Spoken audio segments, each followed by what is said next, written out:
What's going on, YouTube? Welcome back to another episode of the Packers Everywhere podcast. In today's episode, I'm going to be pissing literally every single one of you off with my way too early 2026 season NFL power rankings. So I guess this is a post-draft power rankings. This is going to be a bit of a longer video, so I'm not going to yap too much. If you guys enjoy this kind of content, just leave a like and subscribe. It lets me know and it lets YouTube know you enjoy the video. But without further ado, let's get right into it. Oh yeah, one more thing. Remember, my opinion is fact and should be taken as such. If you disagree with my opinion, you're flat out wrong. Thank you. Coming in at number 32, we've got the Arizona Cardinals. Now, it's hard to predict the worst team this early, but the Cardinals may have gotten the worst possible value they could have at number 3, taking Jeremiah Love. And Carson Beck certainly isn't ready for the NFL and isn't going to turn their franchise around overnight. So whoever starts at QB for Arizona is going to have a rough time behind that offensive line. And for those reasons, I'm going to put them as the worst team going into next year. Coming in at number 31, we've got the Tennessee Titans. And I love the Carnell Tate selection, don't get me wrong. I think that's going to help Cam Ward tons. However, that offensive line didn't get a single bit of help during the draft. And the running backs are gonna have nowhere to run, and they're not exactly elite running backs in Tennessee. They're not gonna have a run game for Cam Ward, and he's still gonna be under a lot of pressure because of that offensive line. He would have to have a ridiculous sophomore jump, like a Josh Allen type jump, to elevate that roster to anything but a contender for a first overall pick next year. Moving on to number 30, we've got the Las Vegas Raiders. You got your guy in Fernando Mendoza. Now you need to build a team around him, and there isn't much hope for even a 500 record in Vegas this year with that roster. However, it's time to build through the draft next year, Raiders fans, and at least you still got Max Crosby, so hang your head high there. At 29, we've got the New York Jets. David Bailey was probably the best player in the draft, which is going to help a lot. However, the Jets have huge question marks at the quarterback position and head coach in that role. I don't know.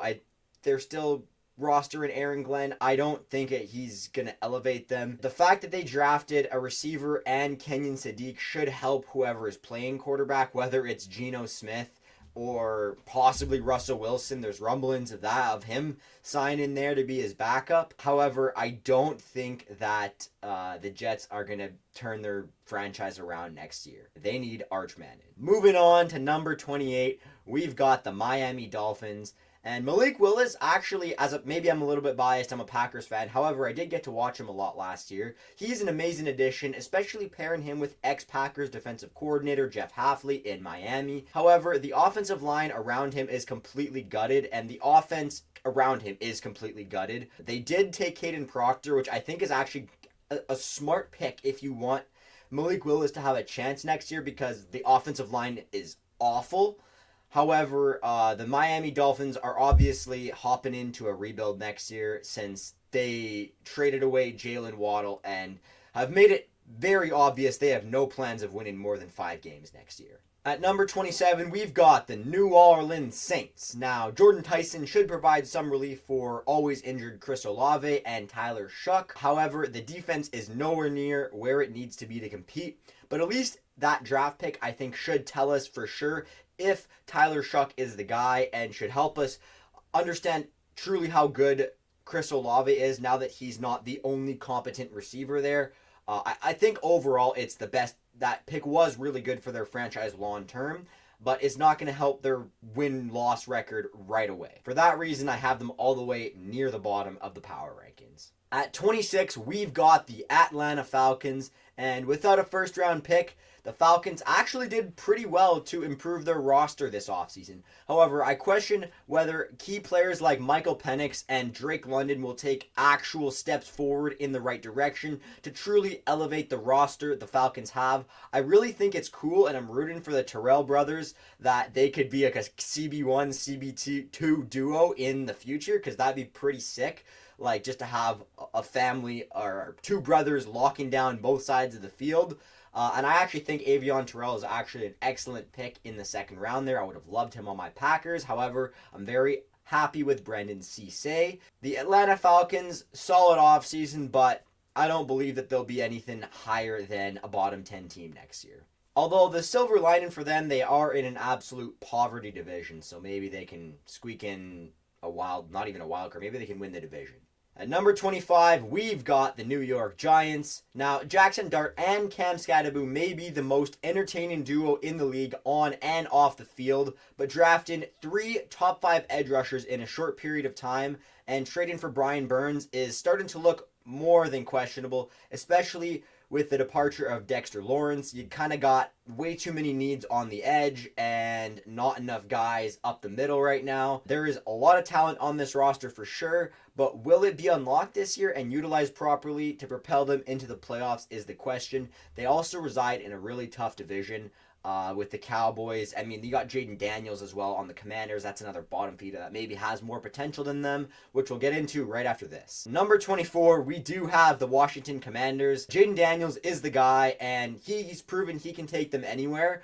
But whether he can stay healthy and avoid the RG3 career trajectory, and hopefully he doesn't end up as just another injured Washington quarterback, and maybe they have their guy long term. The Sony Styles pick was definitely a good one. He's a generational off-ball linebacker prospect, but there's tons of work to be done for that defense, especially in the secondary, before I start taking the Washington Commanders seriously again. At number 23, we've got the Cleveland Browns. And Myles Garrett may be the greatest edge rusher of all time, and he definitely proved that last year by breaking the all-time sack record. Say what you want about 17 games, I don't care. It's still incredible. And that defense is still elite. But if the Browns start Deshaun Watson, it's going to be a very, very long season for the fans in Cleveland. And the Browns elect to go with a blindfold, pin the tail on a donkey strategy at quarterback, which is kind of questionable. It's a bold strategy, Cotton. Let's see if it pays off for them. At number 22, we've got the Minnesota Vikings, and from a 15-2 season, I believe, to a complete collapse, placing 4th and dead last in their division, the Minnesota Vikings are going to have to take serious strides in the right direction. Specifically, J.J. McCarthy to pray their first round pick, that defensive tackle they took that wasn't projected until at least the second round. Some people had him in the 3rd and 4th round. Wasn't a reach. So just a lot of questionable decisions in Minnesota, and a lot of things need to go right, especially that their quarterback that looked like an MVP candidate that choked in the playoffs didn't choke in the playoffs for Seattle and won a Super Bowl with them. I think that says a lot more about the Vikings organization as a whole than it does anything else. The Vikings are also in a really, really tough division, and they're going to need a lot of things to go right for them to have a chance to compete in said division. Number 21, we've got the Carolina Panthers. The Panthers had a quietly solid draft class for the future of Bryce Young, getting a tackle in the 1st round and a starting caliber center, somebody I actually wanted for the Packers in, I believe it was the 5th round, and a receiver for him in the 3rd round, while also shoring up the defense overall throughout the draft. They still lack a number 1 threat on offense other than Teteroa McMillan. Unless Bryce Young suddenly becomes that guy for the Panthers this year, I don't see them being a playoff team despite being in a weak division. I think they were kind of schedule merchants last year. I actually forgot to script this one, so at number 20, we've got the Jacksonville Jaguars, so let's hit it off rip. What do I think about the Jaguars?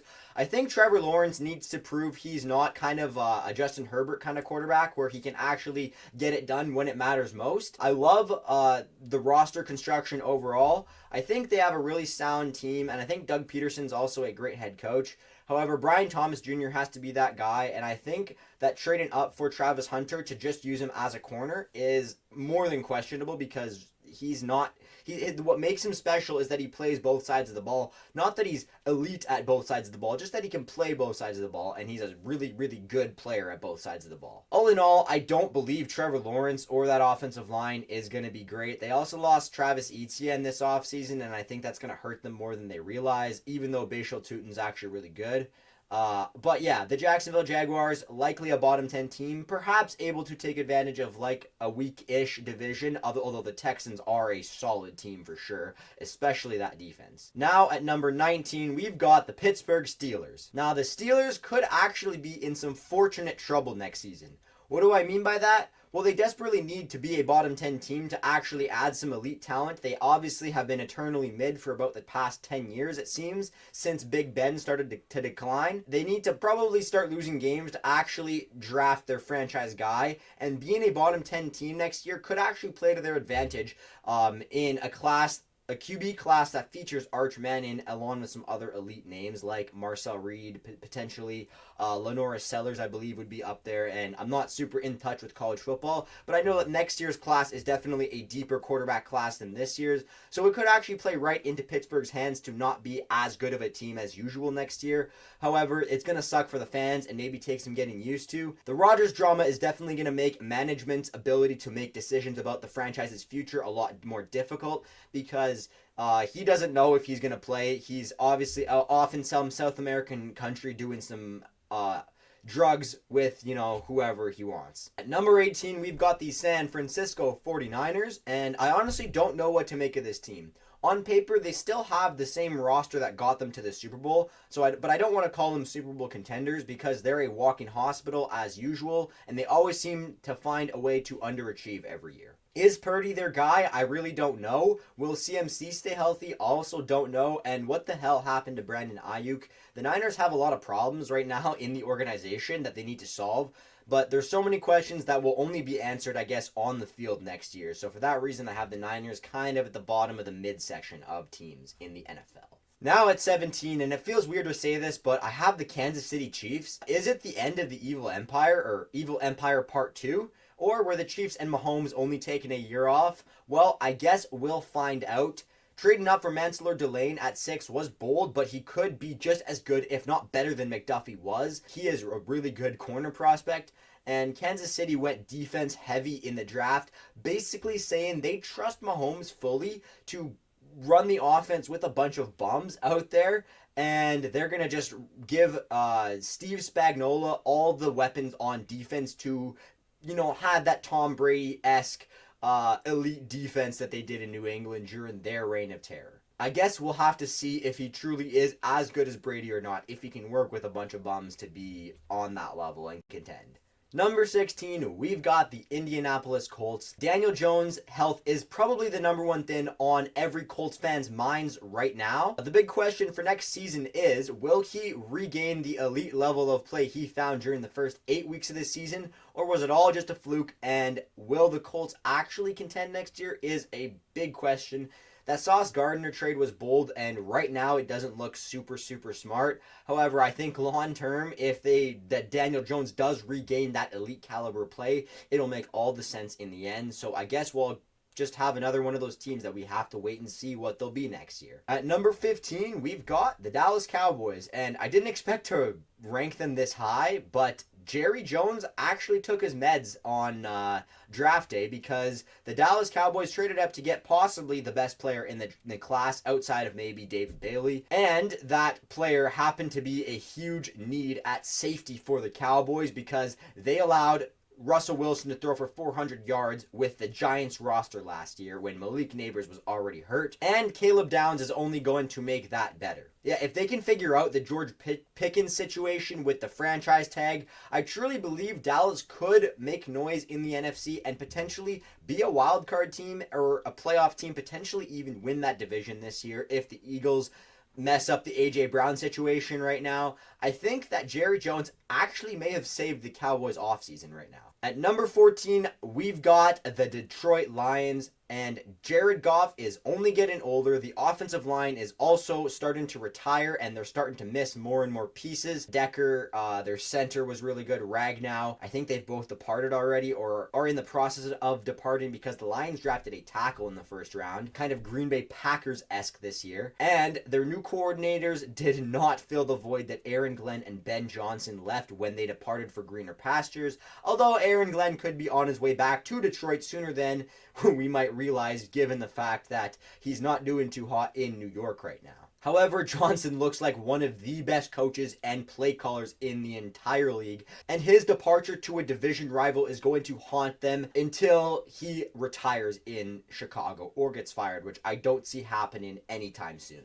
At number 13, we've got the Tampa Bay Buccaneers. People forget how good a healthy Baker Mayfield is, and I will not write him off like the Cleveland Browns did. Not only that, but the entire offensive line as a whole was completely banged up last year. Even Tristan Wirfs, who's just probably the best right tackle in the league, maybe Penei Sewell, but he may be a left tackle now. As well as Mike Evans and Emeka Egbuka, the star receiver they drafted, who looked fantastic when healthy, but also battled injury last year. If there's one thing to worry about in Tampa Bay, it's whether the new coaching regime will fill the shoes that Bruce Arians left when he left for personal reasons, because obviously he was the best coach that they've had probably since John Gruden brought them to a Super Bowl back in the early 2000s. At number 12, we've got the LA Chargers, and will Justin Herbert ever live up to those elite QB labels? Is it the Chargers or is it him? I'm not sure. I wish I could tell you that at this point. The Chargers really didn't have any notable moves this offseason to move the needle, which is a huge cause for concern if I'm a Chargers fan. They didn't bring anybody in free agency. They didn't have any roster turnover. They're just trusting that Jim Harbaugh will bring them to relevance, and I'm not sure that he will.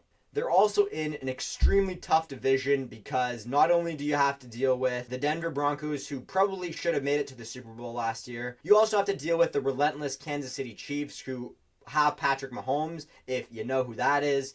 And the Raiders did just draft Fernando Mendoza and also took Ashton Genty, who may be a nice dynamic duo in the future. And I think they're kind of starting to build something there that could be a problem for the rest of the division in years to come. So that division is only going to get harder for the Chargers. At number 11, we've got the Cincinnati Bengals, and I really do believe the Bengals at least will make the wild card if Burrow, Chase, and Higgins can stay healthy. There's no question about if the offense will be good. Adding Sexy Dexy and Jonathan Allen is going to be huge for that defense, especially stopping the run. They also added Boye Mafe from the Seahawks, who I think could be better than Trey Hendrickson. It's because he's a better run defender. Hendrickson never really was good against the run. So I think the Bengals, if they could stop the run, it's going to force teams to throw on them, which may not be great with that secondary, but hey, at least they're making efforts to improve their defense as a whole. They put all their chips on the table while they've got this offensive core together in the big three there, and I really respect that because you don't want to fumble opportunities you have with Joe Burrow, Jamar Chase, and T. Higgins together. So I really respect what they're doing, and I guess we'll see if they can do something with it now. Finally, cracking the top 10, we've got the Houston Texans. Now, the Texans are the most bipolar, polar opposite team you can find in the NFL. On one side, you've got probably best defense in the league and one of the greatest defenses I think I've ever seen since the Legion of Boom or the 2000 Ravens. And on the other side, you've got CJ Stroud. And I guess it'll depend if CJ Stroud will play like he did in that playoff game, and that O-line group as a whole too did not play well last year, and they've kind of got an average skill position group. Nico Collins is only getting older. I believe Tank Dell was really good, so hopefully he can provide some help for CJ Stroud, but it's really going to depend whether CJ Stroud plays like he did in his rookie year or if he plays like he did in that playoff game last year and how his career has been trending. Hopefully he can regain some of that elite QB play that made him the rookie of the year. At number 9, sorry Bears fans, I've got the Chicago Bears. The Bears stole one of the best play callers from a division rival last year, and I don't think anyone expected him to be quite this good. But the Bears also have an extremely talented roster in almost every position. I think the big question in Chicago is, will Caleb Williams elevate himself to that elite level of play? Because that roster is really good around him and definitely makes him really good. He's also got one of the best play callers in the league, in my opinion. I'm going to put a lot of respect on Ben Johnson's name. He outcoached Matt LaFleur all 3 games, even the game that Matt LaFleur lost. Ben Johnson has outcoached him, and I will fully admit that Matt LaFleur has been outclassed so far by Ben Johnson. However, Caleb Williams has yet to have a season where he completes over 60% of his passes in a year, which is not sustainable long term. So we'll see if in year 3 he can start to develop into that elite quarterback that everyone is putting him in that echelon of. And if he does, they're going to run the North for years to come. At number 8, we've got the Green Bay Packers. I'm going to piss a lot of you off with this, but the Packers are still a good team. They had an extremely embarrassing loss to a division rival, actually twice, and once in the playoffs, and that makes it so much worse. But people forget the Packers were far from healthy at the end of the year, and I know it doesn't matter to you Bears fans. You beat us fair and square, and it doesn't matter how injured we were. However, next year we will get all of our players such as Micah Parsons, Tucker Kraft, Devontae Wyatt, and Zach Tom back, to name a few. We also did a lot to retool our roster into a better one without a first-round pick this year. So I'm extremely happy with what the Green Bay Packers did this offseason. I think Brandon Cisse is an excellent corner and maybe a good corner one in the future, as well as the center we drafted seems to be a solid kid, and possibly the steal of the draft, I want to say, was Danny Dennis Sutton, or DDS, as I think a lot of Packers fans are calling him. Could provide a lot of help as another Penn State edge rusher in Green Bay, along another guy named Micah Parsons. I think a lot of people need to remember the end of the year version of the Packers is far from the best version of the Packers, and the best version of the Packers is a really scary, dominant team. And at number 7, we've got the Philadelphia Eagles. Mekhi Lemon is an amazing selection for the Eagles, but the writing is more or less on the wall about the A.J. Brown situation. If they can get a good value in the return for him, I think it's a big win for the Eagles, but they need starting caliber players and not draft capital, which could be difficult from a team that maybe is trying to retool or rebuild and maybe wants a guy like A.J. Brown. And there's not a lot of buyers right now for a guy like A.J. Brown, but potentially the Patriots could provide some assets to the Eagles in return for him. I think that the Patriots have some of the best assets that they could return to the Eagles. And I think it's important that they get those starting caliber players to maximize the Super Bowl window with this elite roster and coaching staff currently. Although, maybe not Kevin Patullo. Next season rides a lot on what they get in return for A.J. Brown this summer. And at number 6, we've got said New England Patriots. Now, whether they deserve to be in the Super Bowl last year doesn't matter anymore. In Foxborough, they have their franchise signal caller and a defense that can compete with almost anybody in the league. Mike Vrabel's antics may finally catch up to him and be some cause for concern in New England, potentially distracting him and all the players from what's important, and that is getting back to the Super Bowl and winning it this time. I think I love Drake May. I love a lot of the players they have there. However, things don't seem to be good when your head coach has a lot of antics. That being said, they were just in the Super Bowl, and I can't rank them any lower than 6, so they're going to be at number 6 for now. Finally, into our top 5, I've got the Buffalo Bills. Adding DJ Moore to any Super Bowl caliber team is a huge win. Never mind one with Josh Allen as their quarterback. Will the Bills finally get over the hump this year? It feels like we've been asking ourselves that question for about a decade now, and at least some fingers might start to need to be pointed at Allen himself if he can't get the job done in the upcoming next year or two. However, if the defense holds up their end of the bargain, I don't have any doubt that this offense will let them down this year because they've got a solid O-line, Josh Allen, DJ Moore, potentially Keon Coleman could be good as a wide receiver too. They also have James Cook in the backfield, so a really solid offense there, and definitely a perennial Super Bowl contender in Buffalo. At number 4, we've got the LA Rams. The Ty Simpson selection has made a lot of people forget how damn good the LA Rams were last year and how good MVP Matthew Stafford was playing. The Rams will be one of the teams to beat in the league as long as Matthew Stafford is capable of playing MVP caliber football. They have a complete team around him. With Simpson sitting behind Stafford, this is probably the best thing for his development long term as well. So they could be in a more of a Green Bay Packers situation than an Atlanta Falcons situation. At number 3, we've got the Baltimore Ravens. Now, despite not landing Max Crosby this year, the Ravens had the definition of an A++ offseason, making their team better in literally every way possible. Spending premium capital on the offensive line will pay dividends in the future, and Hendrickson is definitely one hell of a consolation prize for not getting Max Crosby. And don't forget, you've still got Lamar Jackson quarterbacking your team alongside Derrick Henry, who seems to just be ageless. And proven father time Ron, once again, is definitely in the books for next year in Baltimore. Definitely one of the most exciting teams in the league to watch, and I really hope Lamar can finally break through in the playoffs. At number 2, and I almost want to put them at 1, we've got the Denver Broncos. Despite being robbed of a Super Bowl appearance with a defense of that caliber because your quarterback got hurt, at the worst time is a tough break to end the season. We'll see if they can bounce back and run it back with basically the same roster except some slight improvements to make their team better as a whole, and I don't see any reason why the Broncos would be any worse next year. And at number 1, it's pretty self-explanatory. This one, I've got the Seattle Seahawks. Well, they won the Super Bowl, and that came at a cost. They lost quite a bit of players to the Super Bowl tax, as in they went to other teams because they chased the money. However, the core is still together, and Sam Darnold, if he plays at the level that he did in the playoffs last year, is going to be an MVP candidate and one of the better quarterbacks in the league. With that defense could definitely be a problem for years to come. So I guess we'll see if the Seahawks can run it back next year. All that being said, I hope you guys enjoyed this video.